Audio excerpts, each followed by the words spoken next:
فیقولان، پھر اس کو کہتے ہیں دونوں فرشتے. اب اسی بات پہ آ رہا ہوں میں، چونکہ حدیث پڑھی تو ساتھ ان جملوں کی شرح کر دی.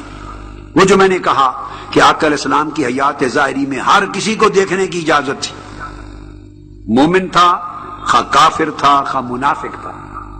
تو میں نے کہا کہ وہی حال آج بھی جاری و ساری ہے. دنیا بدل گئی ہے، وہ دنیا عالم دنیا تھی، اب عالم برزخ ہے، عمل وہی ہے، تو ہر ایک کو دیکھنے کی اجازت دی جاتی. فیقولان، تو دونوں فرشتے بٹھا کے اس کو کہتے ہیں ما کنت تقول فی ھذا الرجل. اسٹریٹ اوے ایک ہی سوال، اور پہلا سوال یہ ہوتا ہے اس ہستی کے بارے میں تو کیا کہا کرتا تھا، اس ہستی کی شان میں تیرا عقیدہ کیا تھا.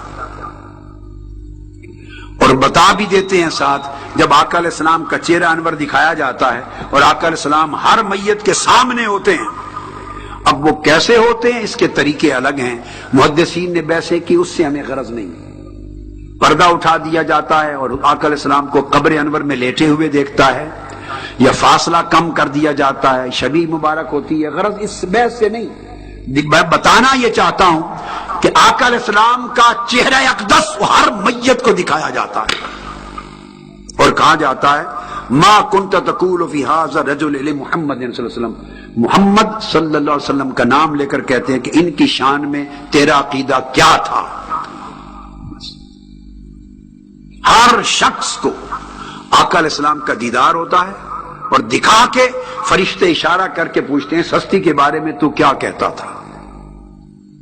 اب اگلے حدیث کے لفظ ہیں فَأَمَّا الْمُؤْمِنُ، اگر وہ پہچان رکھنے والا ہوگا، مومن ہوگا، جس نے زندگی میں ہی آقا کو پہچان لیا تھا صلی اللہ علیہ وسلم اور مان لیا تھا، فَيَقُولُ أَشْهَدُ أَنَّهُ عَبْدُ اللَّهِ وَرَسُولُهُ، تو آقا علیہ السلام کا کلمہ پڑھ دیتا ہے کہ میں گواہی دیتا ہوں یہ اللہ کے برگزیدہ محبوب بندے اور اس کے برگزیدہ رسول ہیں.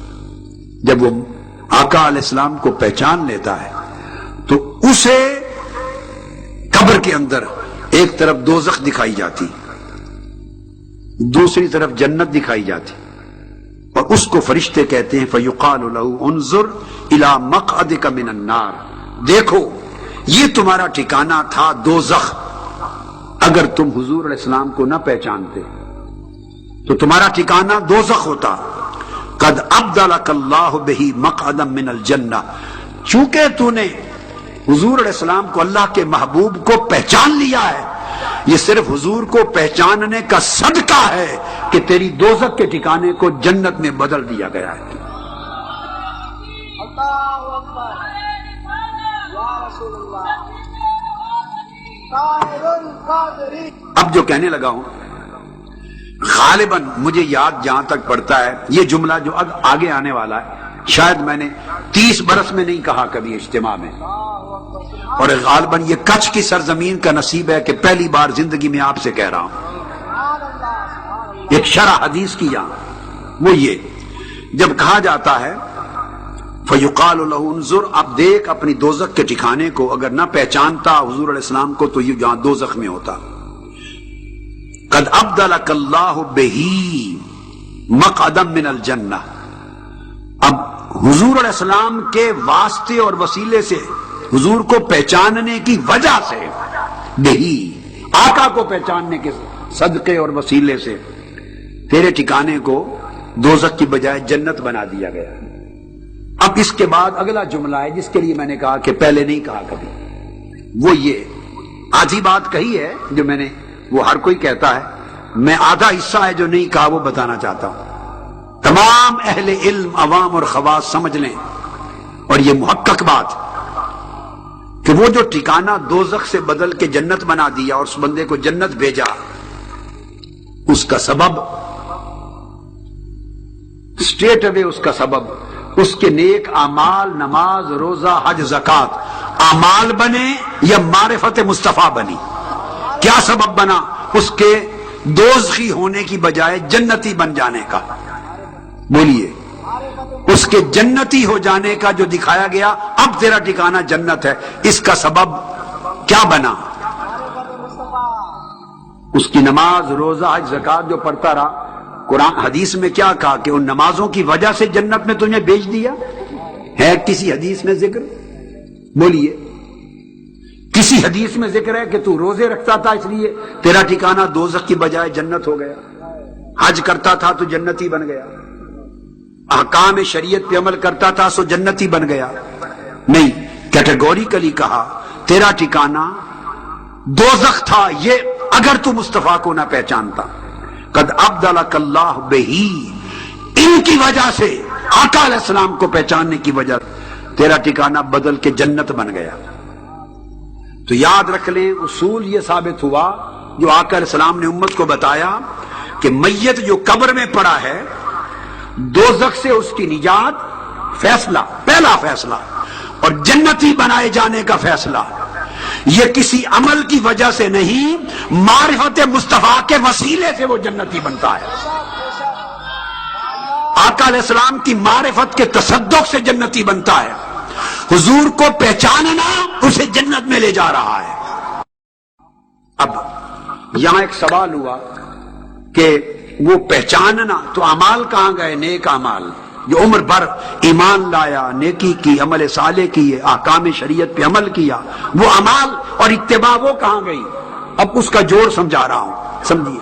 نیک اعمال نے آقا پر، اللہ پر ایمان لانا، حضور سے محبت رکھنا، اتباع کرنا، سنت کی پیروی کرنا، اوامر نواہی پر عمل کرنا، احکام شریعت پر عمل کرنا، حرام کاری سے بچنا، حرام سے بچنا، احکام قرآن، احکام رسول پر عمل کرنا، نیکی کی زندگی بسر کرنا، یہ جو اعمال صالحہ کی پوری زندگی تھی، ان کی وجہ سے اسے حضور کو پہچاننے کی توفیق ملی۔ یہ باریک نکتہ سمجھانا چاہ رہا ہوں۔ جو بات میں نے کہا کہ پہلے کبھی نہیں کی، وہ یہ جملہ تھا۔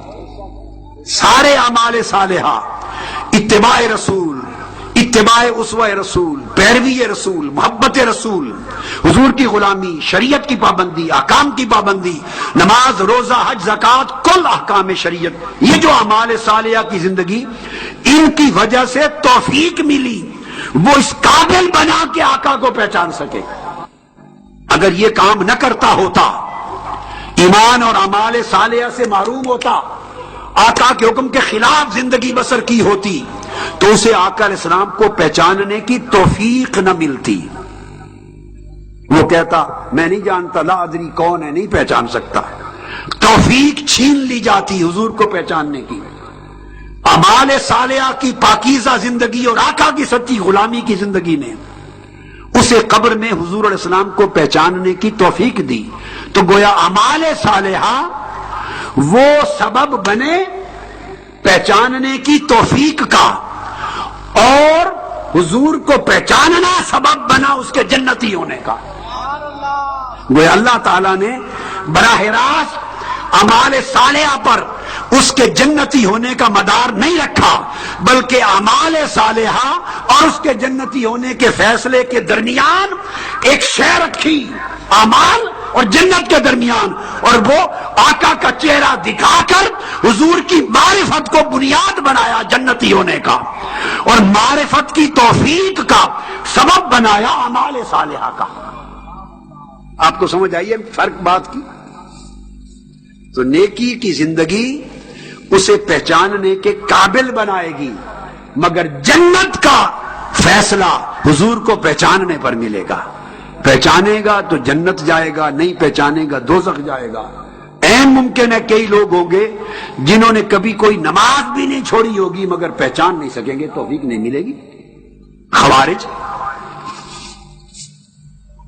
حدیث میں آتا ہے کہ ان کی نمازیں تم سے زیادہ ہوں گی، ان کے روزے تم سے زیادہ ہوں گے، ان کی قرات و تہجد و سجدے تم سے زیادہ ہوں گے، ان کے دین کے پرچار کرنے اور اعمال اوامر نواہی پر سختی تشدد تم سے زیادہ ہوگی، ان کی قرات قرآن تم سے زیادہ ہوگی۔ تم اپنی نماز، روزہ، زکوٰۃ اور اعمال اور قرات کو ان کے مقابلے میں کم اور حقیر جانو گے، تو اعمال پورے پائے گئے ان کے پاس، اعمال پائے گئے، مگر آقا علیہ السلام نے فرمایا انہم کلاب النار، وہ دوزخ کے کتے ہوں گے۔ جو خارجی ہوں گے، خوارج، آقا علیہ السلام نے فرمایا وہ دوزخ کے کتے ہوں گے۔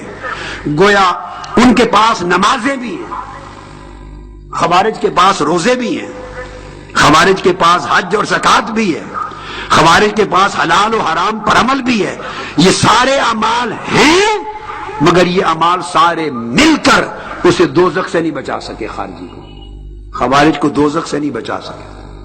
تو پتہ یہ چلا کہ اعمال صالحہ از خود کسی کو جنت نہیں پہنچا سکتے، اعمال صالحہ اور جنت کے درمیان ایک حد اور قائم ہے، ایک چیز اور ہے، اور وہ چیز ہے نسبت مصطفیٰ، ادب مصطفیٰ، محبت مصطفیٰ، غلامی مصطفیٰ۔ اگر یہ نصیب ہوگی دولت تو اسے توفیق ملے گی کہ قبر میں حضور کو پہچان سکے۔ تو اللہ نے فرمایا اعمال پیچھے رہیں گے، سبب بنیں گے پہچان کی توفیق کا، مگر جنت کا فیصلہ سیدھا سیدھا ایک بات پہ ہوگا، مصطفیٰ کو پہچانتے ہو؟ ہاں پہچانتا ہوں، جنتی بنا دیا، نہیں پہچانتے جاؤ دوزخ میں جاؤ۔